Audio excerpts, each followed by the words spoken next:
ஒருவராய் பெரிய அதிசயங்களை செய்கிறவராகிய நம் அருமை ஆண்டவர் இயேசு கிறிஸ்துவின் இனிய நாமத்தில் இந்த காலை வேளையில் உங்கள் அன்பு சகோதரன் காட்வின் மோசஸ் ரேமா எழுப்புதல் ஊழியத்தின் சார்பில் அன்போடு கூட உங்களை வாழ்த்துகிறேன். இந்த நாள் முழுவதும் கர்த்தருடைய மகிமையான கரமும் கிருபையும் தேவ ஆசீர்வாதமும் உங்கள் அனைவரோடும் கூட இருப்பதாக. ஆமென். உன்னத தேவன் உன்னுடன் இருக்க உள்ளமே கலங்காதே.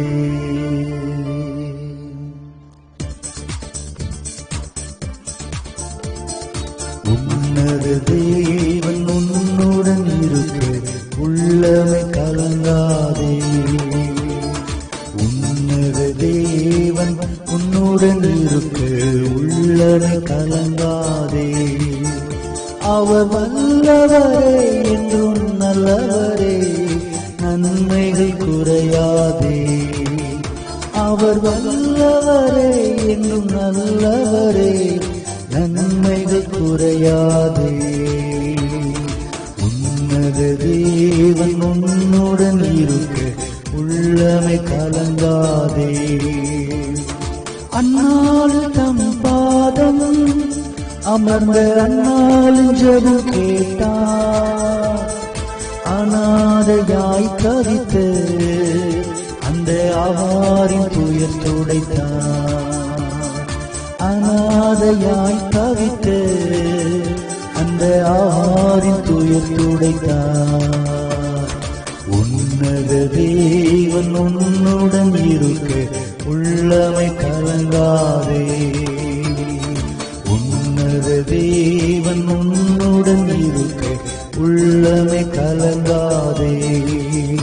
அவர் வல்லவரே என்றும் நல்லவரே, நன்மைகள் குறையாதே. அவர் வல்லவரே என்றும் நல்லவரே, நன்மைகள் குறையாதே. உன்னத தேவன் உன்னுடன் இருக்க உள்ளமை கலங்காதே. தேவனுடைய பிள்ளைகளே, உன்னதமான தேவன், மகா மகிமையின் தேவன் உங்களோடு இருக்கும் பொழுது நீங்கள் எதற்காக கவலைப்படுகிறீர்கள்? எதற்காக அழுது கொண்டிருக்கிறீர்கள்?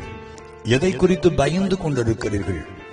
உங்களுக்குள் இருக்கிறவர் பெரியவர் என்பதை சற்று யோசித்து பாருங்கள்.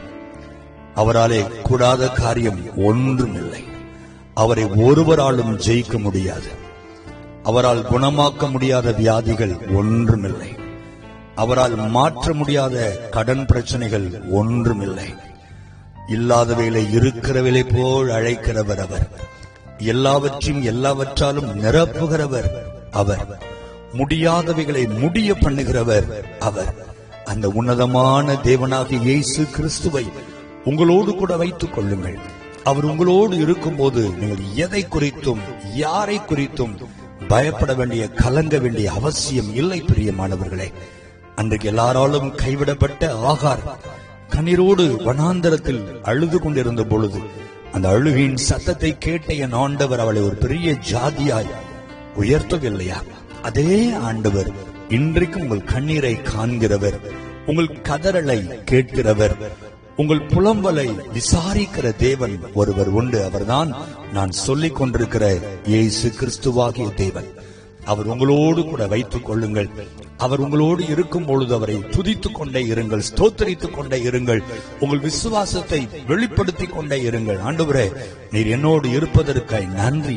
என்னோடு இருந்து எனக்காக யாவையும் நீர் செய்து முடிக்கப் போவதற்காய் நன்றி என்று அவரை புகழ்ந்து கொண்டே இருங்கள். மகிமையான வல்லமையான காரியங்களை உங்கள் வாழ்க்கையில் அவர் செய்து தம்முடைய வல்லமையை நிரூபிக்க அவர் இன்றைக்கும் ஜீவனோடு கூட இருக்கிறார். ஆகவே உன்னதமான தேவனை உங்கள் அருகில் வைத்திருக்கிற நீங்கள் ஒன்றுக்கும் கலங்காமல் தைரியமாய் இந்த நாளுக்குள் பிரவேசியுங்கள். கர்த்தர் உங்களுக்காக யாவையும் செய்து முடிப்பார். ஜெபிப்போமா? உன்னதமான தேவனாகிய கர்த்தாவே, இந்த காலை வேளையில் உடைய அன்பு பிள்ளைகளாகி நாங்கள் உங்களுடைய முகத்தை நோக்கி பார்க்கிறோம். நீர் எங்களோடு இருக்கும் போது நாங்கள் ஏன் ஆண்டவரே கலங்க வேண்டும்? ஒரு தகப்பன் இருக்கும்போது ஒரு குழந்தை எதற்கு பயப்படும், எதற்கு கலங்கும், எதற்காக அழுது கொண்டிருக்கும்? ஒரு நாளும் அழாது. எங்க அப்பா எல்லாவற்றையும் பார்த்து கொள்வார் என்ற அந்த சிறு குழந்தை எவ்வளவு நம்பிக்கையோடு இருக்கிறதோ, அதே போல நாங்களும் எங்கள் தகப்பனாகிய கர்த்தர் எங்க ஏசப்பா எல்லாவற்றையும் பார்த்து கொள்வார் என்று நம்பிக்கையோடு இருக்கும்படியான ஒரு நம்பிக்கையை, ஒரு விசுவாசத்தை எங்களுக்குள் இன்றைக்கு தரும்படி நாங்கள் ஜெபிக்கிறோம். ஆண்டவரே, நீர் எங்களோடு இருந்தால் எங்களுக்கு உயர்வுதான். அன்றைக்கு தாவீதோடு நீர் இருந்தீர், நாளுக்கு நாள் தாவீதை உயர்த்தினீர். யோசேப்போடு இருந்தீர், அவனை உயர்ந்த அடைக்கலத்தில் அமர வைத்தீர். தானியேலோடு இருந்தீர், சிங்கங்களின் வாய்களுக்கு தப்பு வைத்தீர். ஆண்டவர், அதே ஆண்டவர் எங்களோடும் கூட இருக்கிறீர். மகிமையான காரியங்களை இன்றைக்கு உடைய பிள்ளைகளுக்கு நீ செய்ய போவதற்காக ஸ்தோத்திரம்ப்பா. அல்லேலூயா. கர்த்தர் என்னோடு இருக்கிறார். எனக்கு உயர்ந்த அடைக்கலமாய் இருக்கிற என் தேவன் இந்த நாளிலே என்னை அதிசயங்களை காண பண்ணுவார் என்று உடைய பிள்ளைகள் விசுவாசத்தோடு ஜெபித்த அற்புதங்களை பெற்றுக்கொள்ள தேவன் கிருபை தரும்படி நான் ஜெபிக்கிறேன். இன்று காலை வேளையில யாரெல்லாம் பயத்தோடு, நடுக்கத்தோடு, வேதனையோடு, கண்ணீரோடு எழுந்தார்களோ அவர்கள் துக்கம் இப்பொழுதே மாறுவதாக. ஒரு புது பலன், ஒரு புது தைரியம், ஒரு புதிய விசுவாசம் அவர்களுக்குள் வரும்படி நான் ஜெபிக்கிறேன். ஆண்டவரே, தைரியமாய் இந்த நாளுக்குள், தைரியமாய் தங்கள் அலுவலகத்திற்குள், தைரியமாய் தங்கள் பிசினஸ்க்கு செல்லும்படி என் ஆண்டவர் திடப்படுத்தும்படி நான் ஜெபிக்கிறேன். அல்லேலூயா. பெரிய ஆண்டவர் பெரிய காரியங்களை செய்து உம்முடைய பிள்ளைகளை மகிழ பண்ணணும். இப்படி செய்ய போகிற அன்புக்காக ஸ்தோத்திரம். ஆசீர்வதிக்கிறேன். இந்த நாளிலும் திருமண நாளை, பிறந்த நாட்களை காண்கிற பிள்ளைகளுக்கு உன்னதமான தேவன் உன்னதமான ஆசீர்வாதங்களை கொடுத்து ஆண்டவரை கனப்படுத்தும்படி நான் ஜெபிக்கிறேன். இயேசுவின் நாமத்தில் ஜெபிக்கிறேன் என் நல்ல பிதாவே. ஆமென், ஆமென், ஆமென்.